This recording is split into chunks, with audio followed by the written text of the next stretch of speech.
தூத்துக்குடியில நேற்று வாகைக்குளங்கிற பகுதியில மிகப்பெரிய ஒரு சூறைக்காற்று வீசியது அனைவருக்கும் தெரியும். நமது சத்தியம் தொலைக்காட்சியில் முதலாக அதை வெளியிட்டு நாம அதை செய்தியை பொதுமக்களுக்கு தெரிவித்தோம்.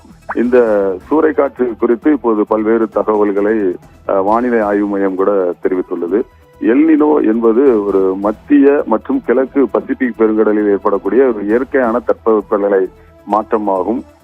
இது நிகழும் போது கடல் மேற்பரப்பு வெப்பநிலை வழக்கத்தை விட அதிகமாக உயர்கிறது.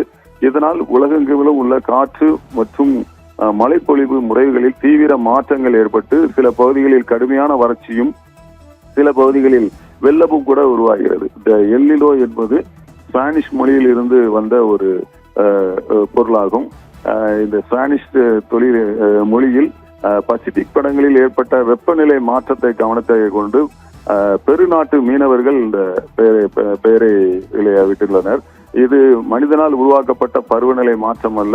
இது பசிபிக் பெருங்கடலில் ஒவ்வொரு 2 முதல் 7 ஆண்டுகளுக்கு ஒரு முறை இயல்பாக நிகழும் ஒரு நிகழ்வாக கூறப்படுகிறது. பூமத்திய ரேகையை ஒட்டியுள்ள காற்று வெப்பமான நீரை ஆசியாவை நோக்கி, அதாவது மேற்கு திசையில் தள்ளுகிறது. இதனால் பெரு கடற்கரையில் குளிர்ச்சியான நீர் மேலே எழுகிறது. இதனால் எல் நினோ காலத்தில் இந்த காற்று பலவீனமடைகிறது.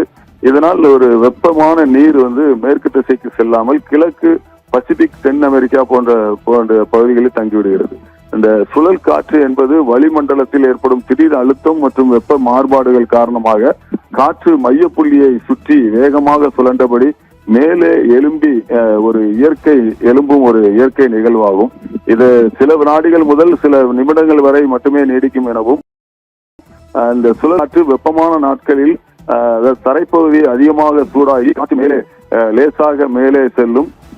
சுற்றியுள்ள குளிர்ந்த காற்று அதை இடத்தை நோக்கி மேகமாக சுழன்று இது சுழன்று வருகிறது. இது புழுதி மற்றும் தூசியை மட்டும் மேலே தூக்கி செல்கிறது.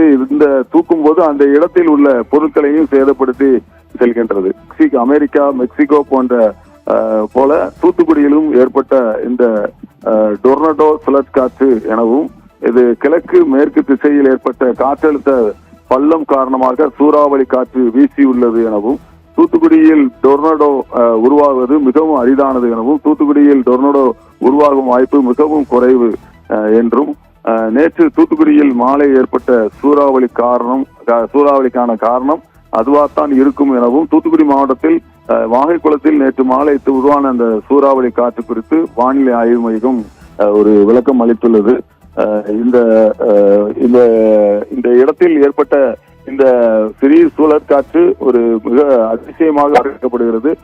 எங்கும் இது போன்று நடந்ததில்லை. அமெரிக்கா போன்ற நாடுகளில் தான் இது போன்ற சூழற்காற்று ஏற்படும். அதுவும் இந்தியாவில், அதுவும் தூத்துக்குடியில் ஏற்பட்டிருப்பது வினோதமானது எனவும் அந்த வானிலை ஆய்வு மையமானது தெரிவித்துள்ளது.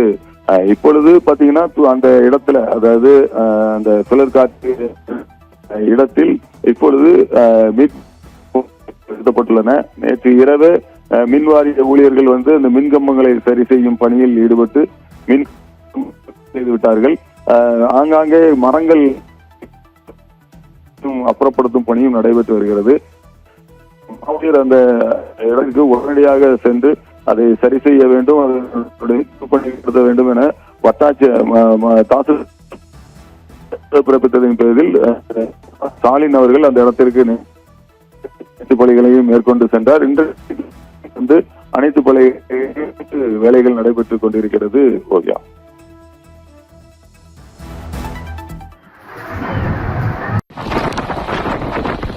பேரிகேட் எல்லாமே பாருங்க.